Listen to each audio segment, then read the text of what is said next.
네, 둔산동 동아쌤입니다. 이제 고등학교 2학년 학생 모의고사 분석하면 이게 끊는 거는 잘했는데요. 이 끊는 거 내용에서 아직도 뭐가 문제냐면 여기에서 있는 핵심어를 여기서 찾는 건데요. 근데 이렇게 그냥 읽었지 뭔가 포인트를 잡아서 읽는 느낌은 좀 들더라요. 이해되세요? 네. 그냥 요거를 읽고 여기 가서 또 찾았지 여기에 단어를 쪼르륵 놓고 읽어가면서 딱 매치를 바로 시켰다는 느낌이 안 들고 시간 소모가 좀 됐다는 느낌이 든다고요. 이해돼요? 네.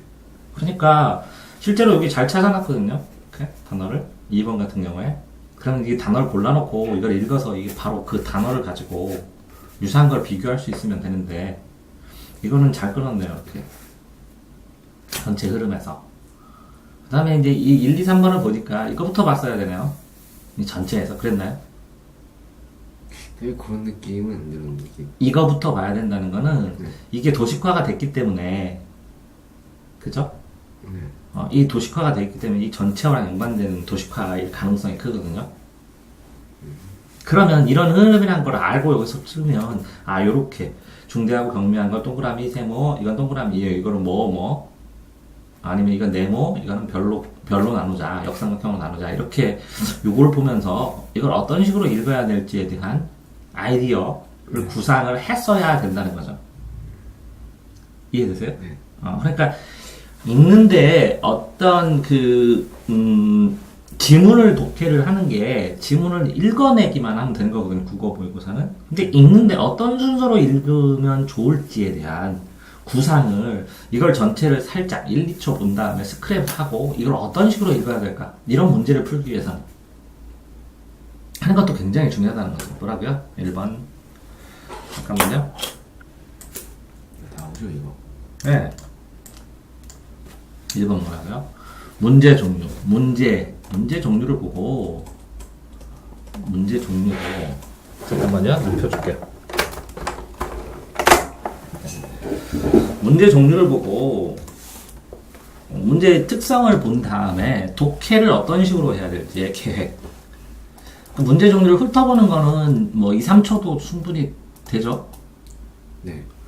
2, 3초를 본 다음에 이 독해 지문을 어떤 방식으로 읽어야 되는가 라는 독해 계획을 세우면 굉장히 이제 읽을 때 효율적으로 된다는 거죠. 그러니까 맞았으니까 별 문제는 없지만 2번이요.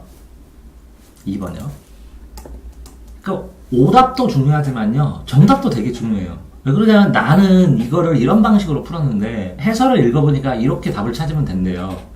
그러면 이렇게 찾을 바에는 이런 독서법이 더 좋았네? 라는 정답을 찾는 뭐라고요? 정답 찾는 최단 코스의 독서법, 독해법. 이게 진짜 노하우예요. 최단 코스의 독해법. 왜 그러냐면 난이도가 굉장히 어려워진다고 쳐봐요. 네. 그러면 실제로 이거를 2시간이나 3시간 동안 천천히 퍼펙트하게 읽으면서 풀어 그러잖아요? 네. 그럼 97점 나와요. 86점 맞던 애들. 진짜 모르는 것만 틀려요. 그러니까 실제적으로는 이게 화살표 2번에다 화살표 치고 국어는 이게 독서 속도 시험이에요. 국어는 독서 속도 시험이에요. 독서 속도예요. 찾기 1대1 단어 찾기 속도 게임이에요. 이해되세요? 네. 그런데 어떤 걸 틀리는 게 이제 뭐 서너 개로 한정이 되면 그 배경 이론을 싸그리 다시 하는 것 뿐이거든요. 네. 맞추기 위해서. 근데 여기에서 이제 이렇게 체크된 거면 2등급에서 1등급 접어들기 시작하는 건데 그죠? 네. 1등급이 되려면 저렇게 문제의 종류 아니면 정답을 찾는 최단 코스 해설을 읽으면서 비교하면서 해야 된다는 거예요. 그러니까 오답 종류도 중요하지만 정답 해설을 하면서 내 생각과 비교하는 것도 엄청나게 중요하다라는 거. 네. 됐죠? 네. 이제 4번은 여기 단어 체크 아는 것 하면서 어느 정도 됐고 요거는 좀 풀기 쉽지 않은 건데 비교하면서 하는 건데 꼼꼼하게 했고 요거는 이 선택지를 굉장히 열심히 잘 체크했으니까 무난하다고 봐요. 근데 이거를 보는 것부터 얘기를 해줄게요. 이렇게 이제는 개요를 고를 때는요. 3번 큰 목차에서 작은 목차로 보시는 거예요. 네. 그러니까 첫 번째 원칙은 큰 목차에서 작은 목차로 보는 거고요. 두 번째 원칙은 어떤 하나의 목차가 있어서 이 세부 목차들이 있잖아요. 네. 그럼 요거를 확인해 보는 거고요. 세 번째 원칙은 개요를 보면 원인이 있고 인과관계니까 원인이 있고 그거에 대한 대책이 있거든요. 네. 그 원인과 대책을 화살표로 쫙 지어봐야 되는 거고 이거를 먼저 한 다음에 선택지를 읽으셔야 돼요. 왜 그러냐면 선택지로 여기에 3번에 가서 이거 맞을 것 같은 홀딱 속아내고 비슷한 걸 해주기 때문에 그래서 개요 자체를 읽은 다음에 선택지를 보시기를 권한다고요. 이해되세요? 네. 자, 한번 보시면 여기에서 제일 중요한 건 뭐예요? 주제죠. 네. 주제인데 일반 건강검진의 문제야 서비스였죠. 그래서 개선 요청. 그러면 건강검진의 개선 요청이에요. 그러면 주체는 뭐예요? 일반인이에요. 일반인이 누구한테? 정부와 관련 기관은. 이 주체로, 이거 주체가 명확하기 때문에 주체를 바꿔서 시험 문제를 낼 가능성이 크다라는 걸 생각을 하고, 건강검진 요청 본 다음에, 개념, 그 다음에 의, 문제점, 그 다음 대책이죠. 네. 그러면 요게 3개면, 요게 4개면 이 밑에 4개죠. 이거를 하나씩 이렇게 화살표로 쫙 지어줘야 된다. 이해됐어요? 네. 그럼 서비스 개선. 그러면 이렇게 1, 2, 3으로 나누는 건 특별한 게 없어요. 없는데 요거랑 요거를 맞춰서 해준다는 거예요.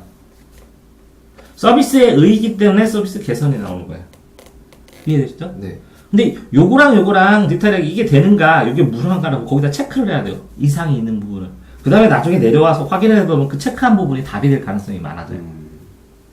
순서가 그래요. 근데 이거부터 가면 이거 가고 뒤에 가잖아요. 네. 그럼 굉장히 이거를 여기인데 여기다 하면 그냥 비슷하게 되면 맞았다고 착각할 가능성이 많아진다고요. 됐어요? 네. 개요 문제 풀이할 때. 자, 다음에 4번. 요거 이제 자료 분석형이거든요. 네. 이 자료 분석형이 이게 되게 길어요. 이게 난이도가 뭐라고 생각하세요? 난이도요? 네. 등급이요? 네. 3? 아니, 이 자료 분석형은요, 거의 다, 4등급에서 6등급 사이로 나와요. 어렵게 되면 이게 너무 길기 때문에 네. 난이도가 급상승해가지고요, 난리가 나요. 네. 그렇기 때문에 이 자료 분석형의 특성에서, 여긴 잘 뽑았고, 여기도 잘 뽑았어요. 잘 쳤고, 여기도 핵심 잘 뽑았거든요. 네. 그러면 여기도, 이게 2개잖아요, 조건. 네. 그럼 여기도 뽑으면 하나, 둘 이렇게 조건 자료 하나, 여기 둘, 그 다음에 여기 셋, 넷, 4개를 뽑아서 여기를 맞춰보시면 이렇게 맞아요, 하나씩. 이거를 틀렸는데 여기 보면 구체적 실천 방향인데 그럼 구체적이라는 말 때문에 틀린 거네요, 그죠? 시험 저거를 놓쳐서 네. 네, 저게 없는 항목을 골랐어요. 그러니까 실제적으로 이걸 풀 때 이게 어렵게 복잡하고 이런 걸 나오냐? 아니요, 전체 흐름에서 한눈에 누가 봐도 딱 띄게 나와요. 그래서 이거는 조금 멀리 떨어져서 봐야 돼요. 디테일하게 드러나는 것보다 전체 주제와 관련된 그 주제를 만드는 거에 관련된. 왜 그러냐면 네. 자, 글을 쓰면서 이렇게 글쓰기의 절차대로 나오는 거거든요, 이게. 자, 그러면 여기는 뭐냐? 개요를 짠다. 이거는 뭐냐? 어떤 주제를 줬는데 그거에 대한 자료들이 있으면 그 자료를 그 주제에 맞게 끌어다 쓸 수 있느냐예요. 네. 그거지. 그 자료가 맞느냐, 틀리냐, 디테일하게 그 크기가 작냐, 그냥 이런 문제가 아니에요. 네. 이해됐어요? 네. 그러니까 이 문제의 의도는 뭐냐면 굉장히 다양한 자료들을 내가 찾았는데 명확하게 주제를 뒷받침하고 주제를 효과적으로 뒷받침할 수 있는 자료를 어디다 끌어서 쓰느냐의 문제이기 때문에 네. 관점이 뭐라고요? 주제를 살릴 수 있냐 없느냐의 문제지 이렇게 디테일하게 막 어떤 내용이 틀리고 이런 문제가 아니라는 거죠. 이해됐어요? 네. 그러니까 이 자료 찾기 문제에 부담이 있을 것 같아서 그 얘기를 해주는 거예요. 디테일하게 들어갈 필요가 없는 네. 문제다. 자, 글쓰기 과정에서 글을 제일 처음에 뭘 쓰라고 한다면 뭘 주죠? 보통은 주제를 줘요, 주제. 대회 같은 걸 하면. 네. 주제나 뭐를 줘요? 제목을 주죠. 네. 제목을 주면 그 다음에 뭐를 해요? 자료를 생각해내요. 자료를 주고 원래 자료를 찾고 검색하고 탐색해요. 그래서 굉장히 넓은 자료를 탐색한 다음에 이 자료를 가지고 어떤 걸 써야 될까? 그 뼈대를 만드는 게 개요를 짜는 거예요. 그죠? 네. 그러면 이것도 주제죠. 자료도 주제에 맞게. 이 뼈대도 뭐죠? 주제를 뒷받침하게 해야 되죠. 네. 그러니까 당연히 이것도 주제와 관련될 수밖에 없어요. 그러니까 디테일한 내용이 아니라 이게 찬성이냐 반대냐 주제냐 그 근거 그 근거가 진실성 있냐 타당성이 있느냐 이런 거 정도 찾아야 되는데 진실성 타당성도 평가를 할 수가 없어요. 이 짧은 지면에서는. 그러니까 여러 가지 자료가 많을수록 그냥 외곽에서 보고 휙 해갖고 중요한 거 선택을 하는 거기 때문에 주제와 관련될 수밖에 없어요. 그쵸? 네. 다음에 이제 첨삭 문제 하나 정도 나오겠죠? 네. 첨삭도 잘 생각해보세요. 이걸 첨삭을 하는데 맞춤법 이런 걸 할 수 없어요. 그냥 본인이 이제 배우고 계속 단련은 해야 되겠지만 요 첨삭도 주제와 어긋나면 안 되겠죠? 네. 그 글쓰기 전체에서 제일 중요한 건 전체 큰 주제의 흐름을 얼마나 더 명확하게 공고하게 표현을 했느냐의 문제일 뿐이에요. 네. 자, 그래서 이거를 잘 맞추고 이것도 잘 맞췄는데 이거를 했다는 거는 너무 폭 들어간 거예요. 쑥 빠져서. 그래서 조금 거리를 떼어서 풀시면 될 거예요. 자, 이런 상황에서 이렇게 여기에 보면 검진 항목을 정한다면 이거죠. 네. 이런 것들을 뭐라고요? 이렇게 개요로 짤 때 네. 필요한 특성에서 이거를 어떻게 활용할까? 이걸 한 줄로 정리하면 어떻게 될까라는 얘기이기 때문에 네. 자료를 이거를 한 줄로 얘기하면 이게 무슨 뜻이야? 무슨 뜻이야? 무슨 뜻이야? 이렇게 간단하게 정리하고 쭉 해도 된다는 거예요. 그러니까 결국은 이것도 선택지부터 보면 안 되고 이것부터 정리해야 돼요. 이해되셨죠? 네. 큰 덩어리로. 그래서 자료 분석형 문제도 뭐라고요? 내용부터 간단하게 정리해라. 됐나요? 네. 요거는 마음에 듭니다. 그 화살표. 문제를 풀었을 때 본인이 어떻게 생각할지 모르겠지만 네. 내가 생각할 때 국어는 최악의 상황을 경험하고 네. 최고로 빨리 풀어서 시간이 남아서 그거를 이게 답이야 하고 화살표로 다 연결시켜 줄 수 있으면 퍼펙트거든요. 네. 그러니까 다 푼 문제야. 내가 그 얘기 하잖아요. 이걸 가지고 본인이 또 공부할 수 있느냐? 어떻게? 이렇게 돼서 다시 읽으면 다시 풀어야 돼요. 근데 이 1번이 어딨냐? 화살표, 2번 화살표, 이렇게 화살표로 날려놓잖아요? 네. 그런 다음에 요 1번에 대한 동그라미 한 개랑 이 1번을 선택하는 제시문에 있는 거에 동그라미 한 개랑 화살표를 딱 연결해 놓잖아요? 그러면 이거 복습하는데 10초면 돼요. 그러면 내가 이거를 쭉 풀었어. 한 권을 풀었는데 이걸 복습할 방법이 없는 거야, 애들은. 이거 어떻게 복습해요? 다시 풀어야 돼. 이거 어떻게 복습해요? 너무 아깝지 않나요? 이거를 내가 요거는 확인해야 돼. 이렇게 찾았어. 네. 아니면 요 내용 중에 뭐는 중요해. 하는 걸 간단하게 위에다 한 줄씩만 정리하든지 화살표로 해놓으면 이걸 통째로 복습을 할 수 있으면 이 책 한 권 30분이면 다 보거든요. 네. 이해됐나요? 네. 어제 어떤 학생 연습장을 분석을 해서 흔적을 분석해갖고 20가지를 찾았어요. 1등급 학생. 네. 거의 한 3등? 전교 3등? 근데 이 학생도 이 연습장을 다시 볼 수가 없더라고요. 다시 봐도 뭐가 중요한지 모르겠더라고요. 책도 이걸 풀었다고 쳐 내가. 근데 이걸 훑어갖고 1시간 안에 이 책을 처음부터 끝까지 볼 수 있게 뭔가 조금만 더 체크를 해놓으면 푼 다음에 그러면 이 책에서는 핵심 엑기스를 이거 중요 쭉 이렇게 쓸 수 있지 않았을까요? 그러면 이게 누적되면 어마어마하지 않을까요? 이거를 항상 계속 풀 수 있는 게 아니잖아요. 국어도 그렇고 수학도 그렇고. 네. 수학을 풀었는데 그 수학에서 정말 필요한 나는 이 개념 기가 막히다 이 개념 잊지 말아야지 하는 것만 한 줄로 정리해 놓으면 네. 그 개념만 쭉 읽으면 네. 책 한 거를 계속 반복해서 나면 자동으로 튀어나오지 않을까요? 문제 풀 때? 네. 근데 애들이 왜 안 튀어나와요? 풀고 와 이거 대박이야 이 문제 끝내줘 이렇게 한 다음에 네. 나중에 그 풀었었는데 뭔가 기가 막힌 게 있었는데 이렇게 하고 끝나잖아요. 네. 그 조금의 시간의 차이인데 어떤 책이든 어떤 공부든 이 반복할 수 있는 체계를 구축하느냐가 시간 단축에는 되게 좋은 거 아닌가요? 네. 근데 그거를 다 푸른 다음에 반복할 수 있는 체계를 해놨느냐? 이 앞에 하나도 없다는 거죠.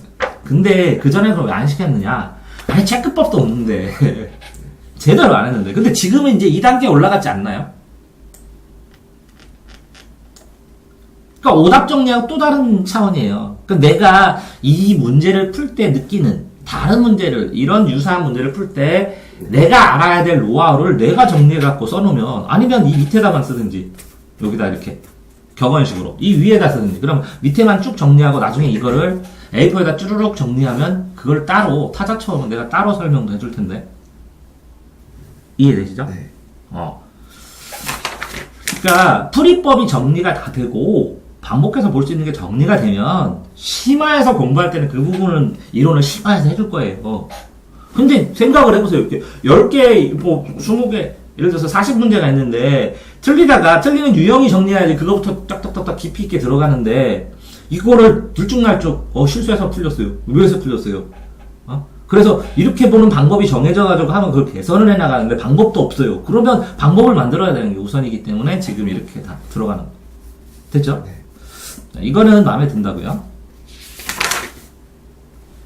자, 이것도 잘 끊었습니다. 그 다음에 뭐 실제적으로 이렇게 체크를 하고 이것도 뭐 적절한 거 아는 거 안 쳤는데 나중에 깜빡할 수 있어요. 적절한 거 치시고 문법이 이것만 이해하면 되는데 여기 써 있다고 네. 며칠하고 네. 근데 애들이 기본적으로 문법 학교 수업 정도의 내신 정도의 공부를 하면 나중에는 이거를 얼마나 잘 맞히냐의 문제지. 근데 이걸 못 맞힐 만큼 안 알려주는 게 있어요. 뭐 예를 들어서 삽잡잡 해갖고 네. 예를 들어서 고전 문법을 모르면 한 번쯤 읽어보면 되는 거거든요. 그 다음에 문법 200문제 문법만 따로 나온 책들이 있어요. 방학 동안에 그거 한 권씩은 꼭 풀어주셔야 돼요. 뭐라고요? 문법책. 문법 문제집이요. 그 문제를 풀고 틀리면 거기에 뭐가 있어요? 해설이 있죠. 네. 해설을 문법에 다 써야 되고 선택지에. 네. 그 다음에 문법 핵심 요약 노트에다가 이 틀린 것만 계속 누적해서 모으는 게 최고예요. 이렇게 틀린 거를 누적해서 모으는 게 최고인 거는 뭐가 있냐면 네. 국어 문법, 또 뭐가 있을까요? 영어 어법, 또 뭐가 있을 거예요? 국사 연표. 국사 틀린 걸 다 껴놓으면 돼요, 여기에. 연표. 네, 연표에다 국사 틀린 거. 국사 연표 제 카페 가면 한 30종류 있잖아요. 네. 문법, 어법, 연표. 이게 체크하잖아요. 1년 정도 지금부터. 네. 그러면 틀리는 것만 틀리는 데만 체크해요. 나중에 보면. 그럼 간단하게 정리를 쭈루룩 하는 게 훨씬 좋아요. 이해되죠? 자, 7번. 문법은 뭐라고요? 방학 동안에 한 권씩 풀어주라는 거예요. 네. 문법 문제만 따르는 거. 문법은 잘 맞춰 다행이네. 왜 이렇게 문법이 다 맞았죠? 신기하네. 꼼꼼해진 거네. 본인이? 그런가요? 네. 체크를 하는 것도. 자, 17번. 어떤 거, 이렇게 모든 걸 다 이렇게, 네. 모든 걸 다 이렇게 뭐 체크하라는 건 아니에요. 네. 이게 쭈르륵 봤는데, 나와요. 그럼 그냥 쓰면 돼요. 왜? 보세요. 이렇게 쭉 했는데, 이거 동떨어지게 하나 문제죠? 네. 문제 쓰면 안 치려고 낸 거예요, 뿐이에요. 주는 문제로. 네. 근데 이게 길죠? 네. 그러니까 이거 뭐라고요? 시간 케어하는 장치일 뿐이에요. 난이도는 높지 않고. 그러니까 항상 이게 문제를 풀고 이게 난이도가 이렇게 되는데 여기에 킬러 문제가 두 문제가 있다면요. 네. 여기 있는 걸 풀리면 난리가 나는 거거든요. 이게 채워질 때까지 이걸 맞춰도 의미가 없어져요. 그럼 이거를 빨리 푸는 거거든요. 네. 그러면 이렇게 중간으로 쳤을 때 이 난이도만 있다고 생각하면 안 된다는 거죠. 그러니까 이 난이도는 천천히 푸는 거고 이 난이도는 아주 빨리 푸는 거고 그러니까 이게 항상 난이도를 적어도 상중하로는 구분해야 돼. 항상 본능적으로. 이것도 체크 나쁘지 않은데 이건 왜 틀렸을까요? 설명해 주세요. 이거 소시르가 예. 지금 여기 있어. 소시르가 이 사람이잖아요. 네. 그 델레르가 네. 의미 이론을 이렇게 쫙 설명을 했는데, 네. 그러니까 요거랑 얘랑 얘 어우. 차이를 캐치를 못하겠더라고요. 이렇게 이제 8번 이 문제 자체는 이렇게 냈죠. 들의 관점에서 네, 들의 관점에서 가장 적절한 것은 이렇게 얘기한 거네요. 그죠? 네, 이 친구 관점에서. 여기요. 들의 관점에서. 네, 아, 네, 여기는 A 소시리의 내용을 네, 자 보세요. 네, A의 관점에서 네. B가 말한 이걸 평가해라. B가 이렇게 말했다. 그죠? 네, 이건 B는 아무 상관이 없어요. 자 보세요. 네, 화면을 보면 A의 관점이니까 A의 이론만 얘기하면 돼요. 그러니까 애들은 A인데 여기가 소시리가 나오니까 막 비교를 하고 그러는데 네, A는 B가 얘기한 어떤 얘기든 자기 얘기든 일관성 있게 자기 얘기만 해요.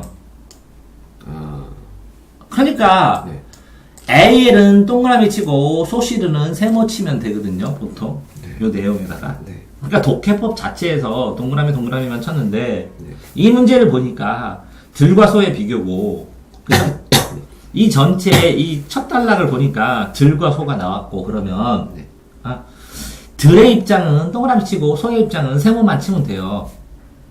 네. 아, 그렇게 소시가 여기밖에. 네. 그러면 이 소시리의 입장과 상관없이 들의 입장만 정리해서 여기서 들의 입장 이거를 들의 입장으로 판단해서 들의 입장과 관련 가장 가까운 것만 고르면 되는 거거든요. 근데 애들은 착각한다고 보세요. 제시문에는 들이 나오는데 네, 이렇게 보기에 소시르가 나왔다고 소시르는 얘랑 무슨 차이지 하면서 비교하면서 차이가 나는 걸 여기서 찾으려고 하는데 네, 아니라는 거죠. 자 봐.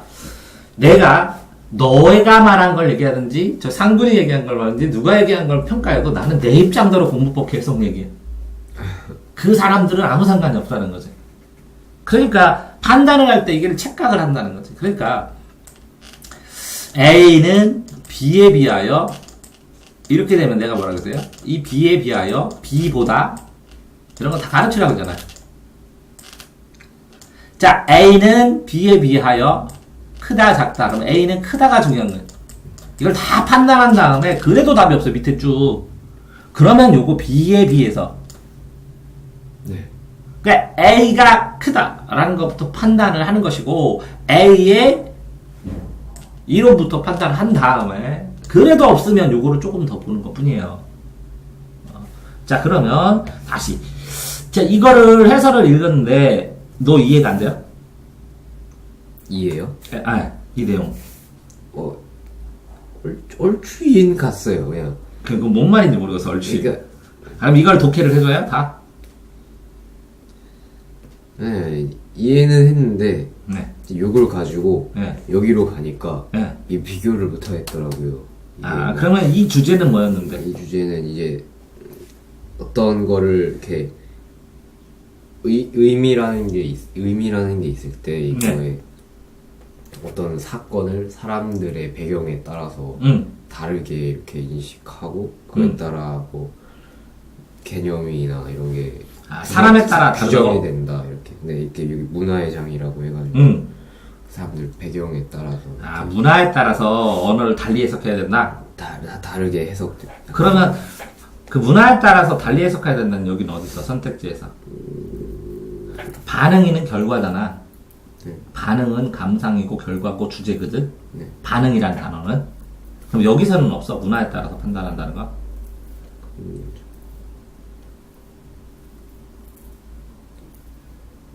3번 같은데.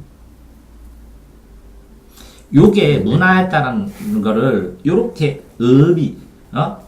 근원적 차원이라는 단어로 나오느냐 아니면 주체적 주관성이라는 단어로 나오느냐 아니면 네. 문법적 체계라는 말로 나오느냐. 여기서 중요한 건 이제 이렇게 참 포괄 좀 더 근본적인 차원. 근원적과 근본적은 다 같은 단어다 이렇게. 네. 그러면 그렇게 고르지. 왜 2번 골랐어?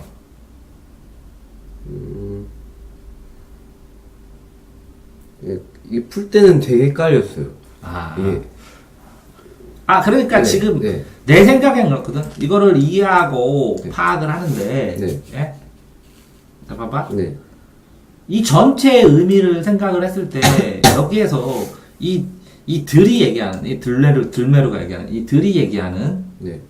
이 어떤 개념이 있으면 그 개념과 유사한 개념들이 이렇게 관련된 설명한 개념들 있잖아. 네. 요 개념들이 이 선택지에 나온 거거든. 네. 이렇게. 그럼 그거만 비교하면 되는 건데 네. 전체적으로 이 내용을 전체를 이해해서 요 학자 전체를 이해한 거랑 비교한다고 생각을 한 것 같다는 거죠. 그럼 결국은 이걸 공부한다면 네. 여기에서 가장 적절한 것이니까 들메르의 이론하고 가장 적절한 단어를 찾는 것이고 그 들메르의 이론을 설명을 할 때 이게 아니라 이렇게 주장했습니다 라고 하는 반대 개념 있잖아. 네. 그 반대 개념들을 쭈루룩 여기에 나열했다는 거지. 이해됐어요? 네. 그러니까 여기에 문법적 체계인가? 문법적 체계. 그 다음에 여기 단어는 주체적인 주관성이고 네. 이거는 근원적 차원이고 네. 이거는 기호가 세모고 근원적 차원이 동그라미고 네. 야? 기호보다 이건 세모고 이게 동그라미고 기호의 문법적 체계니까 이건 기호 자체고 이건 세모고 네. 요거는 자연 변화의 생성, 언어 기호 발생 이전의 자연 변화, 그러니까 기호 발생 이전이고 이건 더 멀. 네. 그러니까 자연 발생하고 기호하고 기호가 새로운 의미를 획득하고 이런 거 같거든. 이거만 봐서는. 네. 그러면 봐봐. 어떤 자연 발생이 있는데 기호의 의미에서 설명을 하다가 그걸 진화시켜가지고 기호의 문화적 의미를 설명한 거지. 네. 요거만 봐서는 그렇거든. 선택지만. 네. 자, 그러니까 결국은 그러면 말고 자연 발생 상황에서 그지? 네. 그러면 이 기호가 이 사회적인 약속으로 사회적인 의미를 나타내는데 네. 그죠? 그러면 형식과 의미 세 개를 참조하지 않고도 의미를 가지고 있다. 소시에는 언어의 형식적 차이가 언어의 의미를 생겨나게 하고 그래서 형식 틀이다. 사회적 약속에 의해서 사회적 약속의 틀이다. 이런 거네. 형식에 의한. 네. 여기에서는. 네. 그러면 이걸 뒤집으면 뭘까? 뒤집으면요. 여기는 세계를 참조하지 않는데 그 다음 거는 세계를 참조한 게 문화잖아. 여기는 문화를 바탕으로 했다며. 그러면 세계를 참조하지 않고가 아니라 세계를 참조하여 의미를 가진다는 거겠네. 여기는 들은. 네. 요 내용을 뒤집으면. 네. 맞아요? 네. 왜 그러냐면 비평해야 되니까 감상을 하면서 들메르가. 네. 그런 다음에 여기에서는 뭐 형식적 차이가 언어의 의미를 생겨나게 하는 게 아니라 형식은 네. 형식적 차이가 아니라 내용적 차이일 수도 있고 문화적 차이일 수도 있다는 거지. 그러니까 이것은 사회적 약속에 의해서 통용된다는데 사회적인 약속이 전체가 아니라 일부 문화로 약속을 좁혀나가서 세분화했다는 거지. 이렇게 세 가지로 나눌 수 있죠. 네. 이해됐어요? 네. 그렇다면 가장 아닌 거 찾으면 2번 찍으면 될 것 같은데. 발전 단계에서 자연 상태가 있고 사회적인 약속 큰 게 있고 형식으로 네. 전체 통용하는 사회적인 약속, 기본적 약속. 네. 그 다음에 문화로 접근해서 다양하게 변형해갖고 네. 그 서로의 약속들을 하는 거지. 네. 문화 상황에 따라서. 네. 그렇게 진전되는 흐름을 잡아야 될 것 같거든. 그러면 요걸 보고 그렇게 평가할 수 있는 거는 어쨌든 많은 경험이 있어서 그렇게 하는 것 뿐인데, 응? 어쨌든 요거를 보면서 완전히 반대적 사고를 해버렸어. 그러니까 벗어나. 그러니까 이 소시르도, 이 들메르도 아니 그 위에 거를 판단해서 이거를 쓴 것 같다고.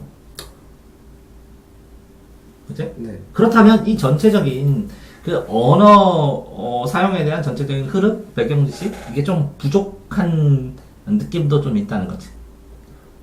근데 이걸 두 개를 말하는데 실제적으로는 이게 더 어렵고 네. 그냥 봤을 때는 네. 이게 더 쉬워 보이거든. 그런 것 같아요.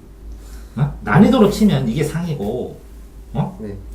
그 다음에 이렇게 통해서 알 수 있는 건 이게 시간이 걸리니까 중으로 치고 이건 이게 하거든 사실은. 네. 근데 왜 3점이에요? 응? 네, 3점. 단어로. 근데 이거는 전체를 이해했다는 거지. 전체 흐름에 대해서. 왜 그러냐면 요게 문제 자체는 하야. 네. 근데 시간이 더 많이 걸려. 그럼 상이야. 그러니까 중위권, 상위권이라고 했을 때 네. 하위권은 이렇게 그냥 찾으면 돼. 근데 상위권은 찾으면 되는데 찾으면 돼가 시간 낭비가 되면 그게 상위권 문제야.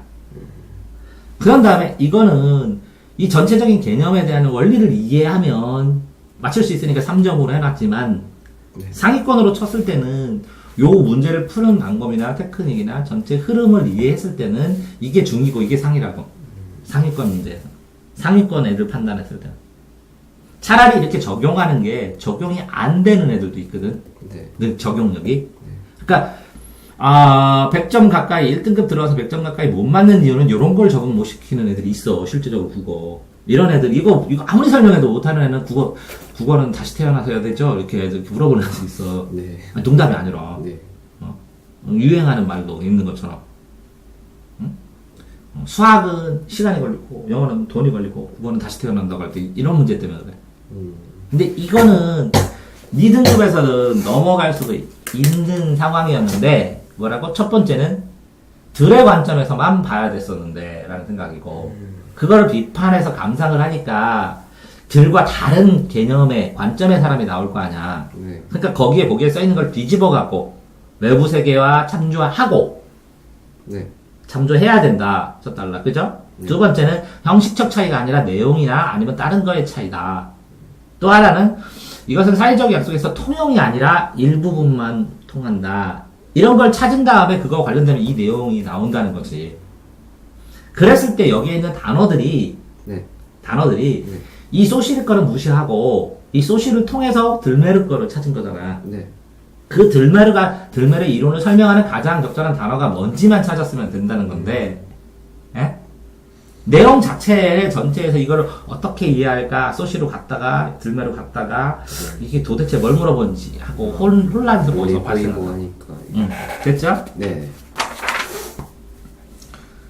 자, 요거는, 이렇게 이 세 개의 그림만 보고도, 요 세 개의 그림만 보고도 이 문제를 전체를 이해했으면 천재인데, 천재죠. 네. 네. 그렇게 하는 게, 못합니다. 전 못해요. 감각. 그런데 이런 것들도 보면 여기 보면 요 끝부분하고 이 끝부분을 읽은 다음에 이렇게 읽는 게 더 좋을 수도 있어요. 처음이랑 끝을 읽고. 왜 그럴까요? 이건 예시가 나오거든요. 설명하고. 네. 그러면 처음에 호기심하고 전체 계략을 설명해주고 그 뒤에 내용을 정리하기 마련이거든요. 네. 그러면 계략을 보고 네. 전체 정리한 게 뭔 얘기인지를 확정한 다음에 그거에 맞춰서 이 예시를 읽으면 훨씬 더 편할 수도 있다. 이해됐어요? 네. 자, 그러니까 어떤 글은 어떻게 돼 있다고요? 이 앞부분에다가 대략의 정보를 얘기를 해준 다음에 끝에다가 그 내용을 요약 정리를 하는데 그 가운데가 복잡한 적용이나 예시면 이거 보고 이거 본 다음에 이거 보는 게 순서일 가능성도 있다는 참고 삼아서 네. 알았어, 실은. 됐죠? 네. 잘 맞았습니다. 이렇게. 그리고 이렇게 화살표를 표시했는데 조금 더 아까운 거는 여기에 어떤 단어랑 여기 어떤 단어. 문장과 문장이 아니라 그 문장과 문장을 찾고 그 문장의 핵심 단어와 이 핵심 단어. 그러니까 이제 애들이 국어를 풀어주면서 애들이 착각하는 게 뭐냐면 1대1 대응이라고 나는 그렇게 얘기를 하는데 네. 이 문장과 이 문장도 1대1 대응 맞는데요. 네. 이 단어와 이 단어의 1대1 대응까지 해놔야 제대로 다 찾은 겁니다. 왜 그러냐면 이런 단어가 이런 문맥에서 쓰이고 이런 단어가 이런 문맥에서 쓰이는데 그 문맥에 따라 뉘앙스가 이런 단어가 이렇게 바뀌는구나. 근데 그래서 이 단어와 이 단어는 이런 차이가 있기 때문에 이런 관점의 변화가 미묘하게 생기는구나 라는 게 되는 게 진짜 국어 공부인데. 이해되셨어요? 네. 자, 11번. 이제 여러 번 얘기를 하니까 어떤 식으로 풀고 어떤 식으로 읽어야 되는지를 이제 결정이 되기는 시작하잖아요, 점점. 그게 특정이 되면 그 다음에 이제 배경이론 자세히 하고 모르는 거 더 설명하고 배경이론 계속 백업해주는 거 되니까. 이런 거 볼 때는 네. 이렇게 표부터 봐야 되죠, 그죠? 네. 이것도 표부터 봐야 되죠. 네. 그러면 여기 가로축, 세로축, 네. 이게 정비례인 이유, 네. 그 다음에 여기 절편의 이유, 네. 이 밑에 면적과 위에 면적의 차이, 네. 이것까지 해줘야 이게 풀리죠. 이거 제가 네. 지금 세로축이 임금이고 가로축이 노동량인데 이걸 네. 반대로 생각을 슬프죠. 풀어서 제가 그래서 네. 그래프 보는 건 마지막 한 번 더 얘기하면 가로축이 1번으로 나옵니다. 선택지에. 네. 세로축에 대한 이야기가 2번으로 나옵니다. 네. 이게 정비례인지 반비례인지가 3번으로 나옵니다. 네. 그 다음에 예를 들어서 이렇게 교점이 나와서 선이 두 개가 나오잖아요. 네. 이렇게 아니면 이렇게 나오면 반드시 교점 나옵니다. 네. 그 다음에 이 선과 이 선, 이 정비례 두 개의 비교도 나옵니다.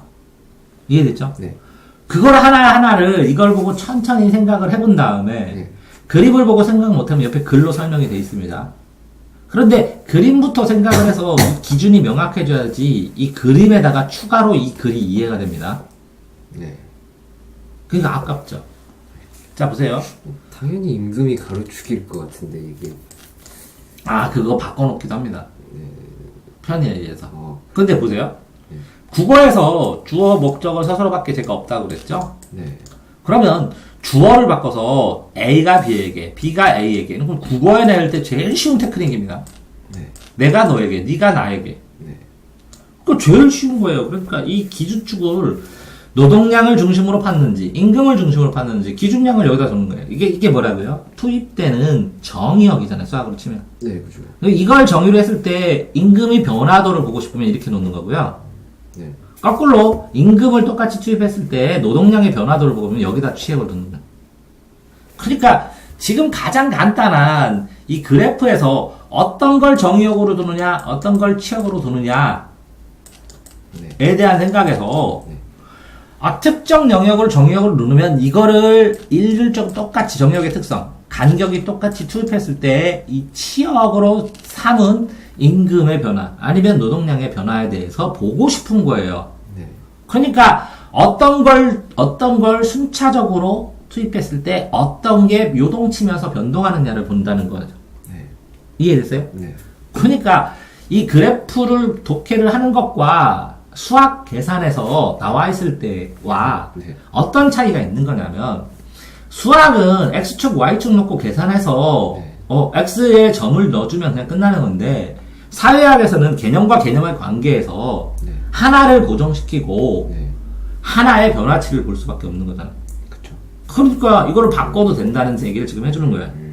너한테. 네. 어떤 거든 순차적으로 투입을 해서 나머지 나오는 그 결과치가 어떤 식으로 메커니즘으로 되는지를 파악을 하면 정비례 반비례밖에 없다는 거예요. 이해됐나요 이제? 네.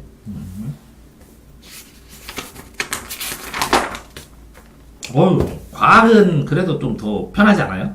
편하죠. 훨씬 네. 읽어보기도 편하고. 근데 이제 철학이나 이런 거 윤리 나오면 힘들어요 이거 애들이.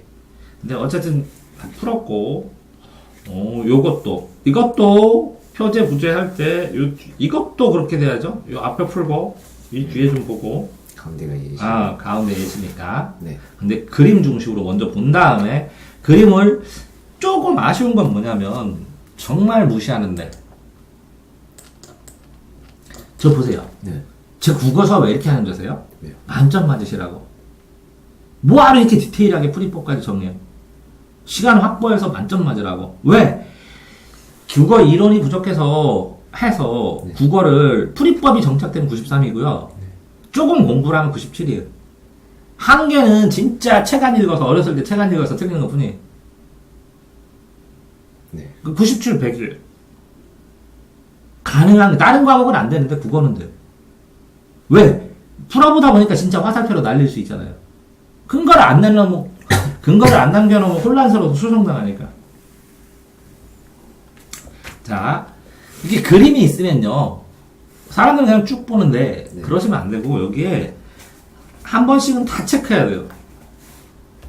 나와 있는 용어가 있으면 그 용어를 한 번씩은 다 체크하든지 아니면 1, 2, 3 이렇게 다 써봐야 돼요. 조건을. 네. 그림에 나와 있는 글자나 요소는 전부 다 한 번씩 체크해 보시라고. 왜? 나중에 이걸 쭉 봤는데 기억이 안 나요. 문제 풀 때. 한 번 좀 체크하면 그래도 기억나요. 이렇게 전반, 측반, 이렇게 타원 이렇게. 이해됐어요? 네. 그냥 부탁하는 거예요. 이것도 그냥 보면 안 되고 A로 B, C 이렇게 한 번씩 다 해야 돼요. 이렇게 삐져나온 거, 세 개 웃긴 거 이렇게. 그 다음에 읽으셔야 돼요. 이해되세요? 네. 꼭 체크하세요. 네네. 13번.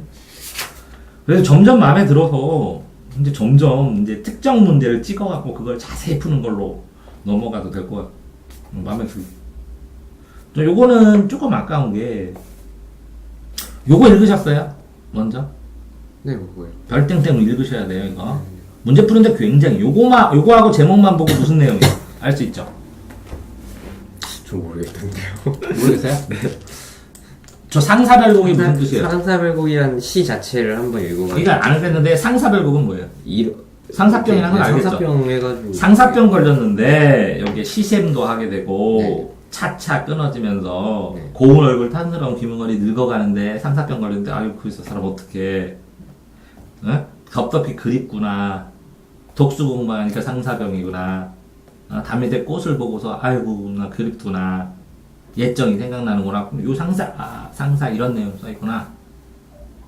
라는 대체적인 줄거리를 찾는 건데 이게 문제는 이거를 이렇게 단락을 나눠 줬어야 된다는 거죠. 어느 정도는. 분명 요거 읽고 요거 본 다음에 요 보기부터 봤어야 돼요. 네. 그러면 전체 흐름이 다면 두 개밖에 안 되는구나. 그러면 요거를 푸는데 여기에 나오는 단어들을 중심으로 봐야 되는구나. 그 단어가 어디 나와요? 여기? 아니 이렇게 새까맣게. 그랬네요. 옛날에 이거 없었던 것 같아요. 아니요 있었습니다. 있었어요. 왜 그러세요? 네. 왜 그러세요? 자 이렇게 따옴표 나온 거는요 국어에서 자 보세요. 문제에서 이렇게 따옴표가 나오면 그걸 주제를 뜻하는 겁니다. 이해되세요? 네. 자 문제가 아니라 선택지에서 따옴표가 나오면 뭐라고요? 본문에 있는 문장이란 뜻입니다. 이해되세요? 근데 이 따옴표를 기억 니은으로 안 쓰고 그냥 따옴표만 써 있어요. 이렇게 보시면. 그죠? 네. 그럼 본문에 있는 문장이라고. 그걸 빨리 찾게 힌트를 넣는 거예요. 그러면 결국은 요거가 들어가서 해석할 수 있는 이 단락이 나눠져야 된다는 거죠. 이해되세요? 네. 자 다시 보면 그걸 어떻게 판단? 자 이게 A죠. 여기서부터까지. 네, 네, 네. 그럼 요까지는 네. 그런데 라 여기까지는 하나 해도 되죠. 라, 고, 리, 지, 니, 까 여기까지죠. 왜요? 아니 그 까로 끝난 거고 다로 끝났어요. 다로 끝나고 그럼 그 내용을 안 보고 이 어미로만 나눌 수 있잖아요. 로다, 고, 가노, 다 그리다, 거기서 가랴, 랴, 다 그럼 여기까지. 근데 다시 또 나눠도 돼요 이 안에서. 어떻게 끊을지 상관없다는 거죠. 그러니까. 아니 문제 풀기에 이게 왜 그러냐면 이렇게 끊어주니까 여기에 대한 내용, 대충 끊어놓고 이렇게. 여기에 대한 내용, 여기에 대한 내용 이렇게 나눠지지 않아요 이렇게? 여기에 대한 내용 이렇게? 네. 아닌가요? 네. 무슨 얘기냐면 이 문장만 하나만 생각해서 혼란 당하면 어떡하려고?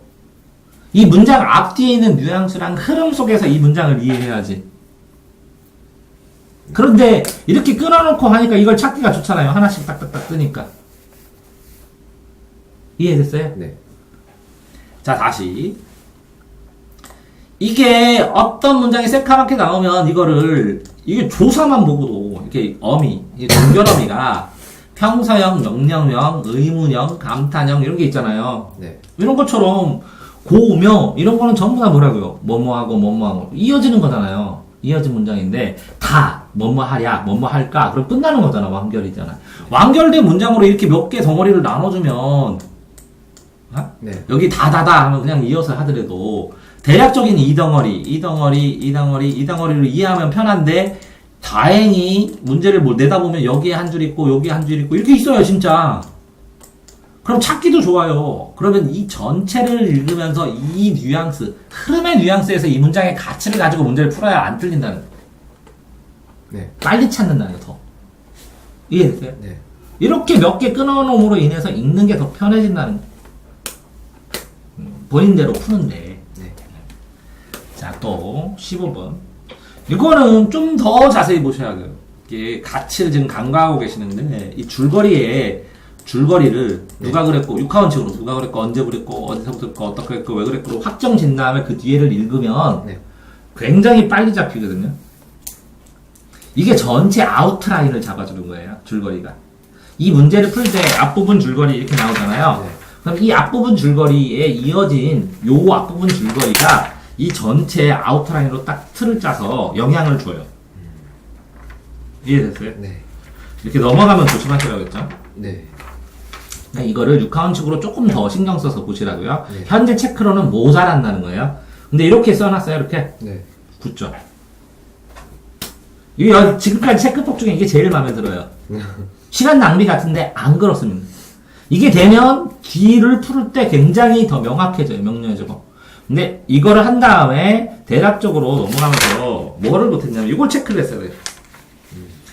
이거를 빨리 찾을 수 있어요. 이걸 하면.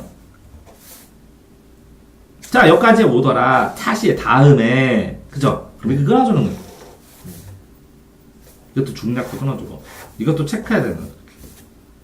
그러면 이렇게 세카 맞춰. 네. 세카만 보고 이렇게 해놓고 그리고 나중에 빨리 찾아요. 이해되세요? 네. 아니 이걸 넘어가야 되는데 여기 있다 이렇게 하나 되는데 가서 또 읽고 있어요. 이렇게. 자, 무슨 얘기냐면 이 전체에서 줄거리를 읽고 줄거리는 잘 체크했는데 여기에 네모칸 쳐 있는 거나 A 쳐 있는 거나 여기다가 세카밖에 된 거를 이렇게 체크만 해놔도 아니면 동그라미 쳐놓고 이거 세모 쳐놓고 이렇게만 하냐도 다음에 찾을 때 이게 얼렁얼렁 이 부분을 순서대로 찾아가거든요. 네. 왜? 이 사설에는 뭐 지저분한 문제 빼놓고는 모조리 순서대로 써 있어요. 순서 왔다 갔다 안 합니다. 그게 장난 안 쳐요. 여기에 어떤 걸 풀 때 이 새카만 걸 찾으면 순서대로 딱 체크하면 동그라미대로 딱딱딱딱 가면 되는데 네. 읽으면서 또 찾고 할 바에 이렇게 체크하고서 가는 게 훨씬 빠르다는 거. 자, 보세요. 네. 인생이 달렸는데 2분만 더 주면 그걸 맞춰. 그래서 대학이 달라져. 어떻게 하실 거예요? 해야죠. 2분 벌어요, 진짜. 네. 2분 벌어요. 이게 공부 학문이 아니에요. 시험이에요, 시험. 시험. 빨리 찾고 맞추는. 자, 요거 보세요. 요거부터 봤어야죠. 그거에 따라 이걸 공간을 나눴어야죠. 근데 이렇게 두 번 나눴다가 이거에 따라 또 나누면 되죠. 그러니까 되게 좋은 거예요, 이렇게. 당연히 이거부터 읽어야죠. 이 내용을 이해하니까. 그렇다면 결국은 요거는 일부 읽을 거고, 이 기억도 일부 읽는 거고, 네. 실제적으로 아까 줄거리를 하면서 사람하고 여기 사람 있죠. 여기에는서 흉계인지 뭔지 줄거리를 정확하게 파악했으면 인물관계도 풀고 이거 풀면 이걸 특별히 어마어마하게 자세히 읽을 필요가 없네요. 요거 있는 다운표는 지문에 있으니까 네. 다운표의 흐름 앞뒤만 조금 읽어주면 되는 거네요. 네. 이해됐나요? 네. 그럼 부담감이 되게 줄어들 수 있는 문제인데 이거 시간이 굉장히 많이 잡아먹어요. 자, 시간이 제일 많이 잡아먹는 게 뭘까요? 1등급 애들이 문학. 소설입니다. 소설. 근데 처음 보는 소설 나오잖아요. 네. 그냥 돌아요. 어? 특히 처음 보는 소설인데 이름은 예쁜 거 선해 보이는데 악하게 나오고 아 그러잖아요. 그럼 막 자꾸 고정관념까지 씹사해가지고 난리도 아니고 이 조바심이 나요. 이해되세요? 네. 그러니까 소설 구조에서 풀을 때 어떤 식으로 이게 소설을 읽으면서 감탄하고 줄거리를 감상하고 이런 게 아니에요. 시험이에요. 네. 필요한 걸 어떤 단어를 중심으로 찾아서 뭘 포커스를 해결하느냐만 찾으면 되는 거거든요. 이해됐나요? 네. 응? 나쁘진 않은데 체크해서 이렇게 고쳐야 될 만한 게 있으니까 이것도 조금 아까워요. 여기서 출라는 최분이 없는 틈을 타 물건을 훔친 그러면 최분이 없는 타 이거 가르쳐놔야 돼요. 출라는 훔친 이렇게 나중에 헷갈려져요. 정진사와 외당으로 가든지 일지와 만나 그럼 정진사 일지 그 만남이잖아요. 네. 외당도 확인해야 되고 그 확인해야 될 건덕지들을 체크를 해놓는 거고 또 잘 보고 자 이것도 시인데 어쨌든 요거에서 끝에 보고 여기에서 끝에 보고 네. 하면 다음에 끊어지고 그런 건데 별표 치는 이유는 뭐예요? 못 찾겠더라고. 그러니까 아하. 시간의 변화가 맞나 해봤는데 가에서 시간의 변화가 잘 안 보여가지고 처음에 아니라고 했다가 다른 게 다 아닌 것 같은데 오 그래서 다시 찾았다. 또 다시 찾아가지고 그래서 시간? 해볼 만한 게 1번밖에 없어서 1번을 체크했는데 맞았어. 시간은 밤낮. 자 그거는 이제 한 가지 방법이고 제목이 뭐예요? 제목 하나는 사랑스러운 추억 아 사랑 추억. 추억은 과거로 가요? 안 가요? 가겠죠. 그럼 시간과 관련이 있네요. 그죠. 그 다음 거는요? 이름이 다 가을강. 오, 이 시간과 관련이 있네요. 가을이 써있네요. 네. 둘 다 제목으로 그렇다고요. 근데 이게 네. 가을을 봤을 때 네. 그냥 옛날만 추억을 하고 있지 딱히 시간의 변화가 일어나는 것 같진 않아서 아, 오케이. 그러면 시간의 변화면 네. 계절이 바뀌든지 네. 아침에서 저녁으로 네, 바뀌든지. 네, 그죠. 이렇게. 나에서는 그게 봄이 오는 아침이네요. 네, 그죠. 아침 나오네요. 네. 그러면 근데 봄 말고. 변화가 나와야 되는데. 아침 말고 다른 계절만, 다른 시간만 되면 되네요. 네. 그죠? 그게 그러면 잘 희망, 플래톤, 그림자, 그 다음에 담배, 그림자, 담기, 비둘기, 속, 햇빛, 네. 그 다음에 기차, 싫어, 봄 다 가고 나오네요. 봄이 다 갔네요. 봄이 다 갔네요. 나오네요. 그럼 봄이 변하냐, 아침이 변하냐, 이거만 확인하면 되는데. 아, 왜 나왔구나. 아, 네. 그래서 이렇게 찾으라는 거예요. 확인하는 단어. 그러니까 무슨 얘기냐면, 어떤 거를 이해한다고 생각하지 마세요, 해설 볼 때. 진짜 이 단어가, 네. 요구하는 단어가 뭔지를 찾으세요. 네. 이해되세요? 네. 네. 자, 요건 뭐라고요? 변화를 뭐라고요? 가고. 이 단어에. 이게 1대1 대응을 찾았어요, 저는. 그러면, 이렇게 해서 변화가 가건데, 문제는 뭐라고요? 이거를? 교훈을 뭐라고 써야 돼요? 교훈이요? 네. 계절, 시간, 변화. 그럼 뭐 계절과 시간의 변화는 어디 나와요? 이 계절과 변화, 시간을 따로 써주기, 다른 시간을 쓰든지, 네. 주어를. 네. 아니면 이거 뭐라고요? 서술어를 가고 쓴 거네요. 서술어를 변화시키든지, 흘렀다, 갔다. 그러면 이 주어 다른 걸 찾든지, 서술어 다른 걸 찾든지, 이렇게 해야 되나요? 그 시각이 명확해야 되는데, 어떻게 생각하냐면, 시간 변화를 전체 흐름에서 찾는 거예요. 나는 단어 찾는데. 아, 당신처럼 풀어도 상관없는데, 내 수준에서 20 몇 년 동안 국어 가르치는 사람 수준에서는 이렇게 찾는다고. 됐죠? 네. 자, 39번, 40번. 오, 40번은 여러 가지 공부도 하고 다 체크했네? 이거 옛날에 네. 그 누구지? 수학생 친구 네. 와가지고 잠깐 찍는 법 알려주시느라 이렇게 한번 네. 체크하셨던 거. 네. 찾아줬어? 모르겠어? 근데 전 모르겠더라고. 아, 잘 모르겠다고? 막 여기에서 소리가 연결된 건 알아? 네, 대충 연결된 건 알겠어요. 그냥 단어끼리 이렇게 연결한 것 같은데. 아, 왜 그렇게 연결했냐고? 네. 이 전체에서 감상한다는 걸 보기 참조예요. 나에 대한 감상이잖아. 네. 나의 감상은 뭐야? 울음으로 타는 강, 울음이 탄 가을강. 네. 그럼 주제는 뭐야? 친구. 응? 친구. 여기 전체 주제 보기를 뭐라고 써놔있어? 1번은 뭐야? 친구. 뭐라고요? 친구. 아니, 여기에서 그럼 친구 이야기 하나. 네. 이렇게 산 넘어가면서 그죠? 친구다 얘기했다. 강물도 흐름. 이거는 공간이고 이거는 옆에서는 인간이고 두 개의 상황이 있어. 네. 그게 진술축이 이제 두 개의 상황이 있다고. 네. 이런 두 개의 정황은 물은 흘러내리지. 네. 좀 흘러내려. 하강의미지. 네. 그치? 그런데 흐름의 이미지와 대응을 이으며 소멸을 이루지. 그럼 소멸이라는 것은 흘러갖고 멀리까지 간다. 황혼이면 이제 없어지고, 탄 가을강에서 타는 이 저녁이지. 네.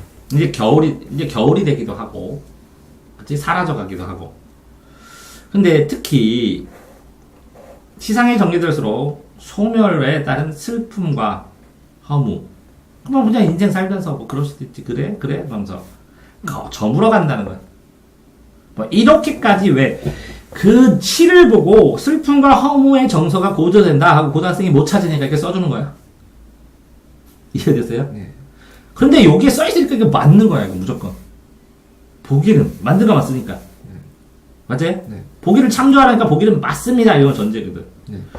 자, 그러면 슬픔과 허무의 정서야. 이러한 정서가 개인에서 인간의 삶으로, 그러면 개인은 뭐야? 난데 친구의 이야기가 됩니까? 뭐까지 된 거야? 인간의 삶으로 확장된 거야. 근데 인간의 삶은 유한하고, 그런데, 그치? 네. 인간의 삶은 유한하고 슬픈 일도 있고 그런데 해는 흘러가고 계속 인생은 지나가고 자연은 지나가나. 네. 그게 이제 보편성까지 확대된다는 거야. 네. 근데 단어는 이렇게 나왔어, 다. 됐죠? 네. 자, 1년에서 서러운 나타내는 정서는 화자가 동무사가 떨어가는 과정을 거친 후 하강의 이미지로 형성됐다. 여기 아까 나와서 하강 이미지 나오지? 네. 하강의 이미지 어디 있어? 저기 있죠. 잠깐만. 하강의 이미지, 이런. 하강의 이미지 여기 있지? 그러면 이렇게 화살표 치면 되지? 네. 동무 따라 서로. 동무 따라는 친구 따라. 친구랑 같이 간다고. 여기 내용이 뭐라? 친구 얘기와 강물의 흐름이 점점 고조되고 슬픔과 허무가 고조되니까 나오지? 네. 네. 친구 얘기도 나와. 그러네. 하강 이야기도 나와. 자, 이거 눈물, 울음으로 이르는 거와 슬픔의 감정이 고조, 그대로 나오지 단어가? 네, 그대로 나와. 고조. 하강의 이미지도 그대로 나왔어. 네. 자, 그 다음에 3번. 첫사랑의 성공물, 이르는 과정, 강물에 따른 과정을 본다면 이는 인생의 과정, 여기 나오지? 인간의 삶으로. 네. 그대로 나와. 자, 여기 보면 사랑 끝에 생긴 울음까지 녹아난 가을강, 바다 다 다른다. 인간은 유한함, 이거 그대로 나오지? 네. 그러면 요거만 틀린 거 왜 틀렸는지만 찾으면 되지? 네. 자, 1년 햇볕, 해질녘은 흐름, 소멸의 이미지를 부각시켜 서름의 보편성은 나오지? 네. 그런데 해질녘은 흐름 소멸일 가능성이 있는데 1년의 햇빛은 확인해 봐야지. 왜? 울음에 타는 강에서 네. 이 타는 거는 노을이잖아, 저녁 노을. 네. 근데 햇볕은 쨍쨍 때는 햇볕일 수 있고 따사로운 햇볕일 수 있잖아. 네. 그럼 노을과 대빌되는 개념으로 쓰이는 것일 가능성도 있잖아. 네. 아니야? 네. 근데 시 자체는 보면 자, 마음도 한 자리 못 앉아 있는 마음인데 친구의 서러운 사랑 얘기를 가을 햇볕으로 동무삼아. 이때는 햇볕 따스하게 하면서 요 얘기를 들은 거지. 그쵸. 따라가. 네. 근데 요게 눈물은 났는데 네. 해질녘 울음으로 됐을 때 이거는 소멸의 이미지인데 이거는 같이 동부와 정답게 그래도 도란도란 얘기하는 느낌이지. 네. 맞아? 옆에서 이렇게 얘기하면서. 그런 다음에 그러니까 요단락과 요단락의 관계를 봤을 때 네. 요단락은 뭐야? 친구랑 같이 넘어가는 거지. 네. 그래서 뭐 이른이 눈물 나고 어느새 등성에 이른이 눈물 나고 따라가면 동무 따라가다 보면 그런 슬픈 일이 있어서 따스하게 정답게 네. 정다운데 슬픔을 찾고 그 다음에 그거를 자연에서 슬픔을 확장시켜서 그래가지고 그게 유한하게 사람의 유한성으로 연결되는 이게 3단계로 글을 시를 썼지. 네. 네. 그러니까 이 햇볕이 해질녘 울음이 타는 이 저녁 노을이냐. 네. 근데 산을 이렇게 넘어가는데 이렇게 넘어가는 거거든. 네. 그래서 여기쯤에 오니까 여기에는 강이 보이는 거거든. 네. 여기서 보는 거는 햇빛이 들어오는 이 햇빛이거든. 네. 울음에 타는 강은 여기서 노을 진 거고. 네. 이해됐어? 네. 그래서 틀린 거라고. 햇볕이랑 해질녘 둘 다 이렇게 각각 소멸의 이미지를 부각시킨 건 아닌 거죠. 그러니까 쉽지는 않은데. 햇볕이 아닌 거예요. 여기에 햇볕이 나오냐고. 뭐라고 나왔어? 여기에는. 안 나와요. 여기는 없어. 근데 여기는 단어 다 나와. 네. 어디 나와, 해질녘? 해질녘은 나왔죠. 여기에 그러니까 이게 쉽지는 않았어. 근데 네.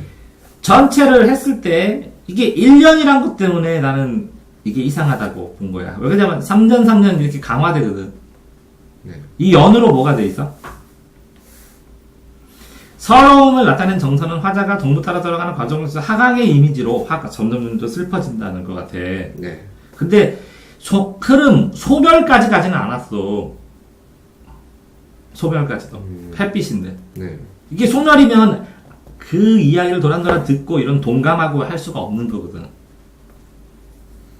네. 타는 강, 노을은 소멸이지만, 네. 이 햇볕은 이야기를 듣고 넘어가는 과정이라는 거지. 네. 근데 쉽지는 않아. 근데 찾아낼 수는 있어. 왜 그러냐면, 1, 2, 4, 5번이 너무 이것과 유사해. 네. 근데 이것도 유사해. 네. 그렇기 때문에 이 시 전체 구조를 이해해야 되는 거기 때문에 쉽지는 않았다고. 틀릴만은 했다고. 근데 저게 95점 넘느냐, 안 넘느냐의 그 갈림길일 수도 있어. 왜 그러냐면 디테일하게 한 단어를 찾아서 본 거니까. 네. 근데 시를 보면 기승전결처럼 시도 감정의 흐름이 이렇게 쭉 잡히잖아. 네. 1년부터 소멸은 아니라는 거지. 도란도란 얘기 듣고 하다가 슬픔을 잡고 그걸 보고 슬픔이 조금 어떤 자연물의 확정이 되면서 자연물과 인간의 삶을 비교해가면서 인간의 유연성을 표시하고 이렇게 점점 깊어지지. 네. 그런 햇빛이 여기 나온 거거든. 제일 초반기에. 그런데 그걸 소멸로까지 얘기하면 좀 심하다는. 이해됐어요? 네. 나머지 이거는 이것도 줄거리 제대로 안 읽었죠? 체크된 게 없다고. 막판이라. 그 다음에 이렇게 길게 읽는 게 아니라 한 명 거 쭈루룩 읽고 잘 체크했네. 한 명 거 쭈루룩 읽고 그 한 명 거 읽고 이렇게 읽는 게 더 빨라요. 네. 무슨 얘기인지 아시죠? 네. 장 걸 쭈루룩 읽고 기임 걸 쭈루룩 읽고 하는 게 네. 두 개를 읽은 다음에 여기 가서 찾을 때는 기임이 여기서 이 얘기했으면 이쯤 가서 찾고. 왜? 캐릭터를 더 정확하게 찾는 게 혼란이 없어요. 왔다 갔다 하면 기억이 안 나요. 네. 이해됐어요? 네. 뭐라고 했죠? 이렇게 사람을 이렇게 A, B, A, B, A, B 이렇게 대화를 할 때는 A, B, A만 읽고 B만 읽고. B만 읽고 해서 캐릭터를 잡은 다음에 문제가 가지고 이쯤에 있다 그러면 가서 찾아서 하는 게 훨씬 나아요. 그래 더 정확하고. 네. 이해됐어요? 네. 근데 A만 읽을 때 A를 읽는데 흐름이 여기서 끊기면 이렇게 나눠줘야 돼요. 네. 그다음에 A인데 A에다 동그라미 치면 안 돼요. 네. A의 말이나 특정 행동에다 동그라미 치고 B의 말이나 특정 행동에다 세모를 쳐야지. 네. 그래야 동그라미를 쫙 비교하고 세모를 쫙 비교하죠. 이해됐어요? 네. 이거. 그러니까 지금 옛날보다 느는 게 뭔지 아세요? 뭔데요? 선택지나 보기나 이런 거 더 잘 봐요. 옛날에는 한 7대 한 4, 그러니까 7대 4는 한 6.5대 4, 뭐 3.5 이렇게 봤는데 지금은 이게 그래도 한 45% 이상은 이걸 봐요 이제. 아니다. 5대5 된 것 같아. 이걸 좀 더 체크를 한 다음에 부분적으로는 디테일하게 봐야 되는데 요거를 굉장히 봐갖고 이제 요령을 찾아갖고 풀려고 굉장히 노력을 많이 하는 중이에요. 됐어요? 네. 이것도 풀었어요? 이건 옛날에. 옛날에. 이거 보세요. 다시 봐야 되죠. 그러네. 아무것도 없네요, 여기.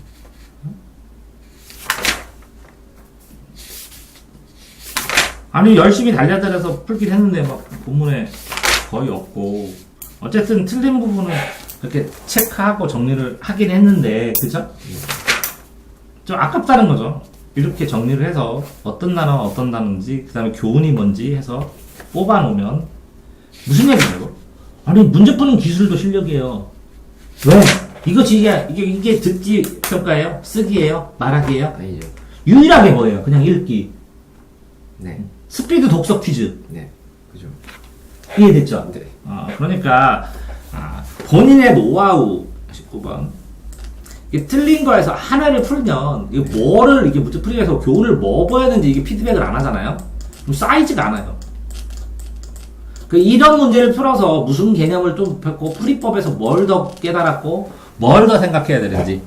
그렇기 때문에, 이거 해설 보여주세요. 이거 본방 전에 나가는 거예요.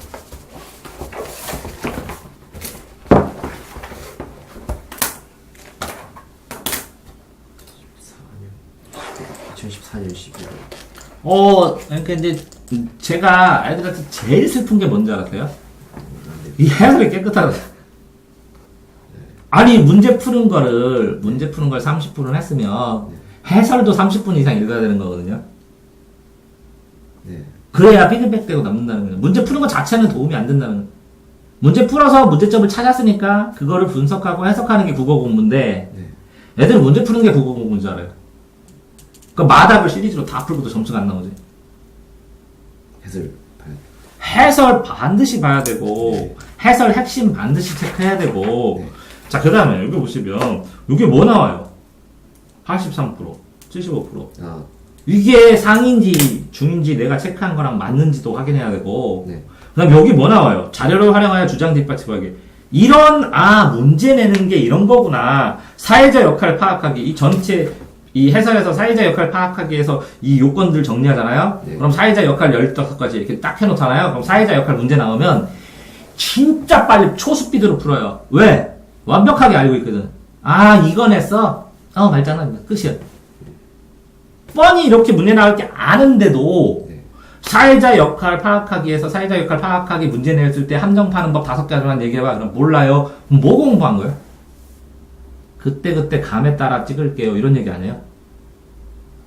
이렇게 자료 확인, 도표 문제에 문제 내는 유형, 함정 파는 유형 몇 가지야? 그럼 얘기를 못해요. 그런데 제가 그걸 이렇게 몇 가지 하고 얘기할 수 있거든요? 그렇다고 적용이 되느냐? 안 된다는 거예요. 힘들죠. 네. 왜? 학생들이 풀면서 감으로 자기가 약한 부분을 찾아나가니까. 이해되세요? 네.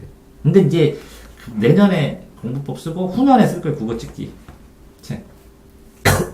국어 찍는 방법 책. 그때 이런 거 다 정리해서 올려줄 건데 본인이 해야 된다는 거죠. 그거 얼마나 좋아요.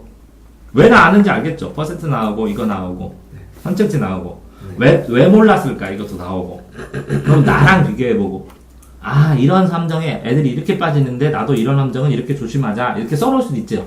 네. 이 내용 자체도 그렇지만 이해됐나요? 틀린 것만 보라는 건 아닌 거죠. 그러니까 맞은 것도 보는 게 좋잖아요. 네. 속도가 빨라진다고. 근데 시간이요. 시간 모자라면 틀린 것만이라도. 틀린 건 당연히 봐야 되고 맞은 것도 봐야 된다는 거. 뭐라고요? 오답 정리는 당연히 해야 되는 거고요. 정답 정리도 하셔야 되는 거예요. 왜? 정답 정리를 하면 시간이 단축되고 노하우가 누적되고 그런 다음에 오답 정리가 나중에 안 해도 될 만큼 오답이 줄어든다는 거예요. 네. 여기까지 하겠습니다.